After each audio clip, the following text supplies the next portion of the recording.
Hey everybody, welcome to the summary or the highlight reel of what happened in the Design for Founders class today. So we did a couple exercises, we helped each other out. The main thing that I wanted to share with everybody was a bunch of free tools that can be accessed online.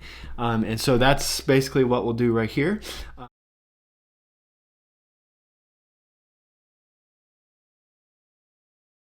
Is we went to toools.design, and this link was shared, I think, via email and in the Slack channel. Okay, so let's just jump right in. So the first thing we said we were going to do is we're going to look for stock photos. So we're going to come over here. This is like the main menu. Here's stock photos.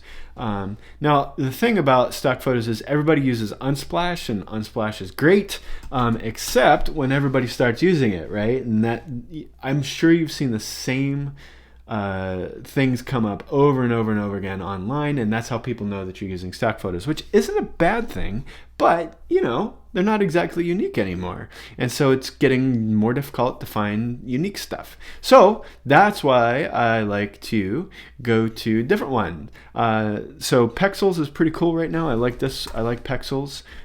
They have some more unique assets that not everybody uses yet, and so it's a little bit of cat and mouse, but that's okay. I'm still getting dope things right there.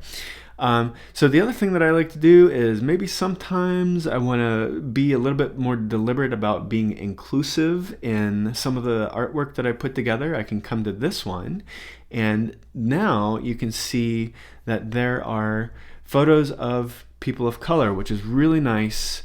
So if I'm looking to put something together for business or another thing, I can just search for that, and now I can find these great photos that are reflective of who I want to reach, right? And so that's pretty great. I think that's dope. Okay, so those are for photos. Now let's talk about videos. Yes, we can get like stock videos for free too.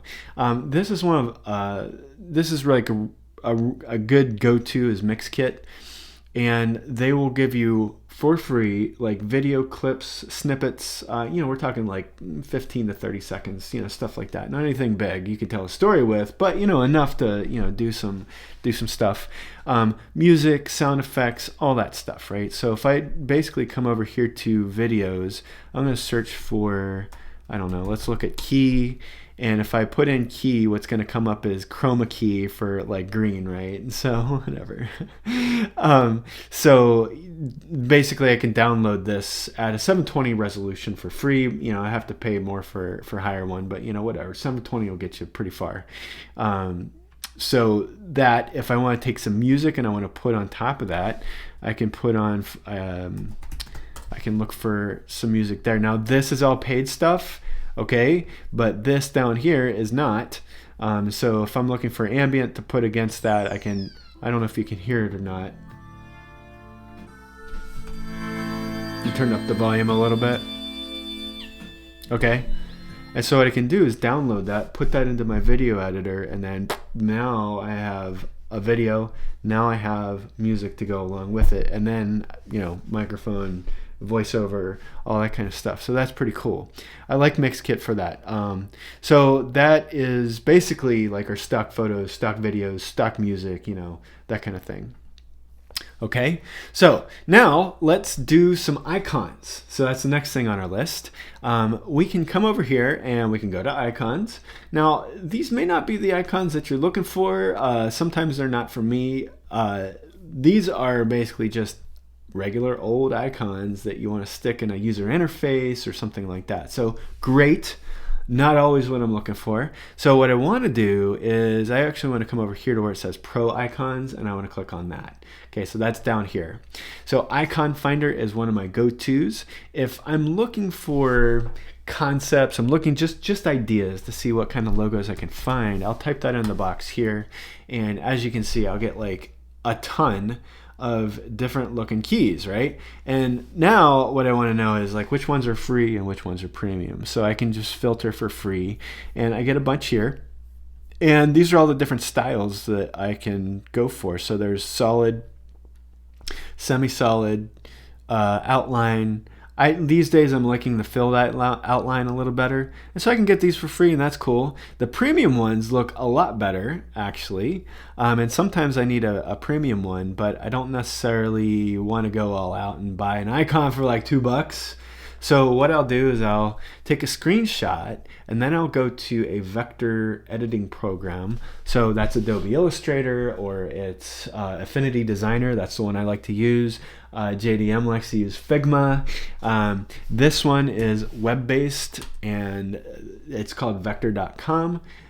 You can come over here and you can open up basically you just want to open up a file, take a screenshot, put it in there, and then recreate it that way. That's what I like to do when, I don't necessarily have the budget to be, forking out for like dope ass icons, but that I really like. And by the way, by virtue of recreating it, it doesn't always have to be the exact same kind and shape of that icon, right? Like I want to change it up a little bit. Really, I'm just coming over here for inspiration. Okay, so that's Icon Finder. The other one that I recommend that you take a look at is Flaticon, and that's over here. And they basically do the same thing, only they have some pretty nice looking icons over here. So you can take this and you can be like, yeah, I really like this. I'm gonna download this as a PNG. You can specify the size. You can't really edit it unless it's in an SVG file, and the SVG file is actually what they ask you to pay for. Again, just going back to the old, screenshot, going to the vector editing program, recreate it, and then I'm good. I don't necessarily recommend that officially, but it's what I do often. And I'll put attribution there where I can, where it's reasonable. Or I'll just download the PNG, and there I have it. There I have the PNG, right? So my figuring is, they're giving away the PNG for free. If I take the time to attribute, but then also recreate it so I can edit it later, then it's kind of okay. And the other thing that I can do is I can take this, and there's some background removers. So I can copy that as PNG, and I could probably go over here in some of the design tools. In fact, we'll just go there right now, and I'll show you there's some background removers right there. So I could drop it into something like this, like a free one, and then erase the background in there. I still have the PNG, right? It's super easy. Okay, so that's for icons. That's for we talked about Icon Finder, and we also talked about Flaticon. Now, one that I really like, and this will be the last one, it's called Game Icons. You'll maybe recognize this style from Lean Innovator website. So this is usually where I come to get those dope icons that we see all over the site. For badges and achievements and points, maybe, or you've seen it on the slides anyways. But what's cool is you can change this, you can change the color, you can mess around with, like, let's just say we're going to mess around with the shape here. We'll make it hexagonal because, hexagonal things are cool. And when I'm done with this, I can download it as an SVG or a PNG, so I can just stick that right into whatever I'm doing. Now let's say that I want like more of test tube stuff. That's great. After I download it, I can just come over here and I can find another one. Basically, this is like all the different ones that you can axolotl tank or cryo chamber, right? It basically saves that formatting for you so that you can just use it again and again and again. So this comes in really, really, really handy when I'm creating icon sets that go with a particular theme, right? So the game icons, yeah, they're gamey and they won't always apply to every style that you're going for, but I really like it just for that. I can just create and download icon sets that look the same. Look the same style. Okay, so next thing is illustrations. So let's talk about that now. I'm going to click on this and we're going to go into illustrations. Right now, Undraw is my illustrator of choice. Just because I love what they're doing, I love the style, and it just looks really, really nice.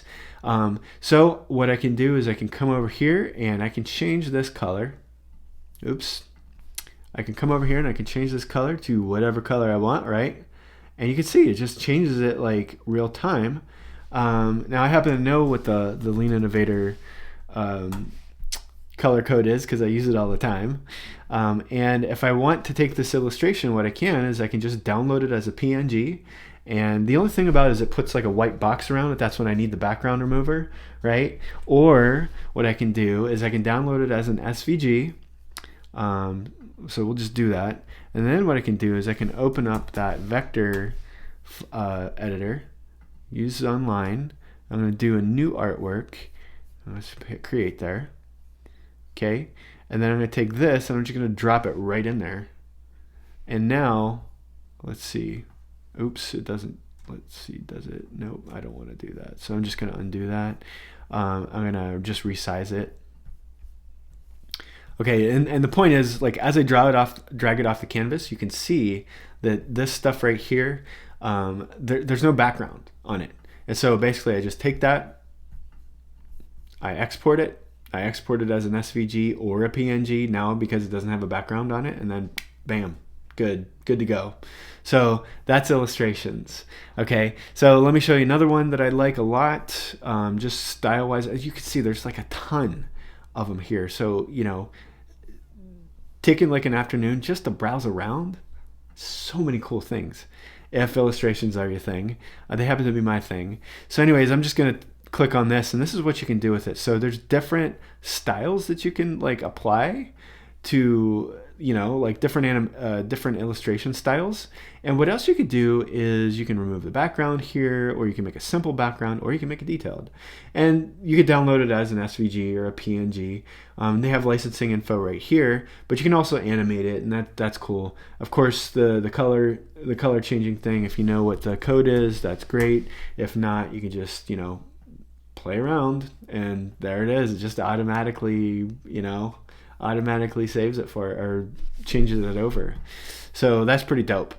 Okay, so that's illustrations. Now let's talk about logos. There's one that Lisa used, and that is looka.com. And we're going to go there. And let's say that I want to create a logo for Key. So I'm going to say my industry is in the locksmithing industry. Okay.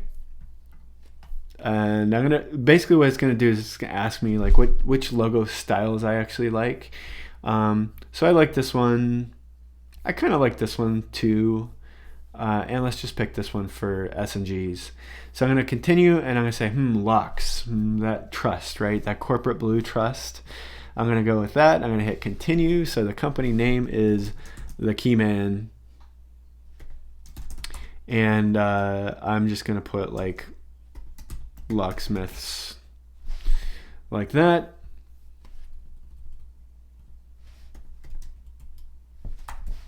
There we go. And let's see, I want to do a security symbol. So now I'm just waiting for them for the software to come back and show me some things. So, you know, none of these are like super awesome, but what they do is they do get me start to thinking about, hey, this kind of looks kind of cool. So I'm going to drill in there. And this is usually when they want you to like sign up, or if you like the logo, they want you to buy it or something like that. And I'm like, ain't no need for that. What I'm going to do is I'm going to look at the pieces of it, and I'm going to see, okay, this is a key and a lock icon. We already know where to get icons. And this is a font, and this is a different font, and this is a background. So I'm going to go to Canva, and I'm going to basically try to look for icons, or I'm going to download some of the icons that I know where to get now. I'm going to stick them in that canvas, and then I'm just going to mess around with fonts until I get something that approximates this. And there you go. I can download that, or I can go into Vector and I can do that myself. And I have a logo now that I can use, and it's like super easy. Like I don't have to, like, are these like super awesome premium logos? No. But what they do is they help us just jog our creative mindset, so that now all of a sudden we're in a place where we're playing around with things, we're seeing how things look, and so we don't have to think about, oh, this goes and that goes. No, because it's already done. Now you'll notice that, you know, these colors seem to go together. So wait, before I get into the colors, I'll just mention one other quick thing about logo generators. So basically, I didn't find a lot of them in toools.design, but if you Google logo generator, you'll find Looka. You also find Shopify. They have one. I think Wix might have one. I don't know. Like any e-commerce platform will probably have one. Canva has one. They're pretty easy to. They're pretty ubiquitous. So you can find them in a lot of different places. And I would just do like a Google search to find one of those. Look is just one of the ones that I've been aware of for a while, and I just go to it to get things started. Okay, so let's talk about color palettes. I'm going to talk to you about two. One is my go-to, which is coolers.co, and I'm also going to go to supercolorpalettegenerator.com. That is a thing. That's a URL. It's real. Okay, so for coolers, basically I just want to see what colors match. I'm going to pick a color that I like. I'm going to start the generator, and it's going to give me this color palette here. And we can see that they kind of all match together, but maybe this is kind of bright for me. I don't necessarily want that. So I'm just gonna hit the space bar. It's gonna give me like 5 new colors like every time. And so let's say that I like this Alice blue. I'm going to basically lock it, and I want to keep it, right? And so, but I don't like any of these other colors. What I'm gonna do is hit space again, and it's going to give me some more options that actually match, because they use color theory, right, to put all this other together, because this is math. It's basically math, right? And so now check this out. I've got this color and that color. So what could I do now with this? Well, I could go to game icons, and I could say, okay, here's some skateboarding, and that's hexagonal. Let me change that shape back to rounded square, because I want sort of like a tile look. And like, let's see, that background, I want this to be the foreground, actually. So I'm going to come over here. I'm going to put this in foreground, and I want this person to be that color. So I'm going to come over here. I'm going to just basically copy and paste. Now that person's blue. Now I'm going to go to the background, the frame. I'm going to change that to blue. Okay, that's cool so far. Now I'm going to come over here and say, let's check out and see how this background looks. Now it might not be great, but we'll see. So a lot of times I don't know that something's going to look bad until I see it, and it's bad. But you get the idea. Maybe in this case what I would do is I would say, I do like that background color, but no, I want to change this back to a white background like that. And now I can just, that's white there, that gradient. Oh yeah, I have to go to the background for this. The frame color, I'm just gonna make that white again. There we go. So now I can download this, and you know what? This actually looks a little small. So let me come over here, and I can actually expand it a little bit. Okay, as you can see, super addictive, at least for some of us. So that's cool. That's how you can actually use this color palette generator or the coolers.co to start messing around with that. Now, this will give you lots of great matching colors. I like Super Color Palette Generator to show me different hues that actually go together. And so I can come in here. Let's see. I'm going to take this color right here, copy and paste. And let's say that I want to just drop this right in there, because I want to see what other hues kind of match that. Now what I can do is I can start editing a little bit. And if I don't want to mess with this so much, that's okay. I can, let's see. Oh yeah, these are different like ways that if I want it all to be like one shade of that particular color, I can go to monochromatic. If I want complementary colors that go with that, I can come over here and do that. That's if I want 3. That's getting a bit much for my taste. And then triadic colors, that's fine, although no. Analogous is cool. I like to, maybe mess with that a little bit. And I can, just specify how many colors I want this to actually like look like. And if I'm going with harmonies, I can check that out too. But anyways, that's kind of how that works. Okay. So that's what I like the Super Color Palette Generator for. It gives me kind of some different options, and in these different modes of like color matching. So the other thing that I like to do, going back to coolers, is sometimes I'm like, this is great. Maybe I want to make a shadow of this color. I'm just gonna like pick the right here where it says View Shades, and I'm gonna click on that, and I'm gonna just go all the way back up. and I'm going to pick a different shade now, and maybe that shade actually works, and that's pretty cool. Okay, so that is pretty much what we. And we did all that via toools.design. You should have that link in Slack. Thanks for letting me share what I know about all this. This is super fun for me. I really like it. And I just love being able to share it with everybody else because, you don't have to be a designer. You don't have to... there's a lot that's already done for us as founders, and we don't have to reinvent the wheel, and we don't have to pay people a lot of money to do some basic stuff that's already designed for us, and it's there for us to use, right? Especially when we're iterating really quickly on designs. My thing is I like to find these things, put them together, see if they look good, and then if I want to get it done professionally, I can say, here, this is what I've been working on. Can you make something like this? And so that usually works for me. So that is the deal. That's our time. Thanks so much for watching, and I hope you got something out of it. We'll see you later, and have a great day. Bye-bye.